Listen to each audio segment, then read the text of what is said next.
October 2023. A sensitive national security site somewhere in the western United States. 6 federal law enforcement agents, not civilians, not amateur sky watchers, trained observers whose job is to monitor restricted airspace and secured perimeters, report something they cannot explain. Large, glowing orange spheres hovering in controlled airspace. Then, from these objects, smaller red orbs detach and move independently. The agents document what they see. Their report enters the federal chain. And for nearly 3 years, it sits largely out of public view, until AARO's June 5, 2026 report brings it into the open using language the US government almost never uses: unrecognized technology. Let's be precise about what this document is. The All-Domain Anomaly Resolution Office, AARO, published its findings on June 5, 2026 as part of its ongoing mandate under the FY 2023 National Defense Authorization Act. The report covers multiple cases, but one stands apart. The October 2023 incident is explicitly categorized as unresolved, and the object behavior is described using the phrase unrecognized technology. That phrase is not casual. In government reporting, unrecognized is distinct from unidentified. Unidentified means we don't know what it is. Unrecognized means it doesn't match anything in our known inventory, foreign or domestic. How does AARO decide something is unexplained? Their methodology, outlined across multiple congressional briefings and prior reports, follows a structured process. Each anomalous report is cross-referenced against FAA flight logs, ADS-B transponder data, military training schedules, satellite tracks, and known commercial drone operations. If a correlating explanation is found, the case is resolved. If not, it enters a secondary review involving sensor data analysis and subject matter expert evaluation. Only after exhausting these steps does a case remain classified as unresolved.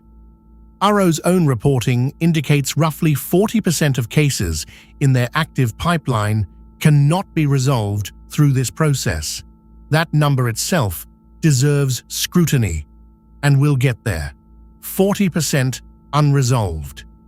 AARO has cited this figure in multiple updates to Congress. But how is it calculated? The denominator matters. AARO's case intake includes reports from military aviators, intelligence community personnel, and, as in this case, federal law enforcement. Each report is matched against ADS-B transponder data, which tracks cooperative aircraft. Here's the problem. ADS-B only captures aircraft broadcasting transponder signals. Drones under 250 grams, classified platforms, and, by definition, anything truly anomalous won't appear in that data. So when AARO says 40% of cases have no correlating flight data, they're confirming that a substantial portion of sightings occur where nothing should be flying. That's not a debunk. That's a data gap shaped like an answer. The witness profile here is critical. These are not random bystanders. 6 federal law enforcement agents, operating at a secured national security installation, reported the event through official channels. Their identities remain protected in the public release, but the institutional credibility is embedded in the report itself. These are personnel with security clearances, trained in observation and threat identification, reporting from a facility where airspace is actively monitored. Misidentification of flares, Chinese lanterns, or commercial drones, the typical explanations offered for orange orb sightings, becomes significantly harder to sustain when the observers are federal agents at a controlled site with restricted airspace. The described behavior is what elevates this case. The agents reported large orange orbs, what some researchers have termed mother orbs, from which smaller red objects appeared to launch or separate, then maneuver independently. This behavioral signature, a larger object deploying smaller ones, has appeared across multiple UAP reports spanning decades, from military encounters to incidents documented at Skinwalker Ranch under the AAWSAP program. The consistency of this pattern across unrelated witnesses, locations, and time periods is either a remarkable coincidence of misperception or an observable characteristic of something genuinely anomalous. AARO's report does not speculate on the mechanism. It simply notes the behavior could not be attributed to any known platform. Now, what was removed before public release? The specific installation is not named. The geographic coordinates are absent. Any references to radar data, infrared sensors, or electromagnetic spectrum monitoring that may exist at a national security site of this nature are not included in the public version. This is significant. A facility important enough to warrant 6 federal agents on perimeter security almost certainly has ground-based radar, electro-optical surveillance, and possibly SIGINT capabilities. If those sensors captured corroborating data, the public doesn't have it. And if they didn't capture anything, if these objects evaded detection by systems designed to protect critical infrastructure, that absence is itself a finding of enormous consequence. The chain of custody matters for credibility. The agent's report was filed through their parent agency, then referred to AARO under established reporting mechanisms created by the NDAA.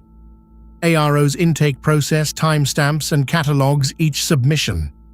The nearly 3-year gap between incident and public disclosure raises its own questions. Was additional investigation conducted during that period? Were classified briefings given to the congressional oversight committees before public release? Members of both the Senate Armed Services Committee and the Senate Intelligence Committee have received AARO briefings in closed session. What they were told versus what appeared in this public report may differ substantially. Here is where this stands.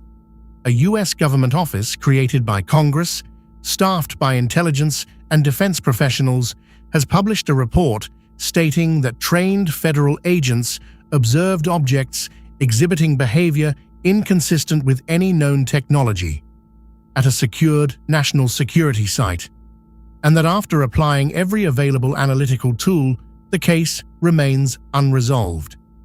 The phrase "unrecognized technology" sits in an official document. That language was chosen deliberately, reviewed by editors and lawyers, and released to the public. It is not confirmation of non-human intelligence. It is not proof of extraterrestrial origin.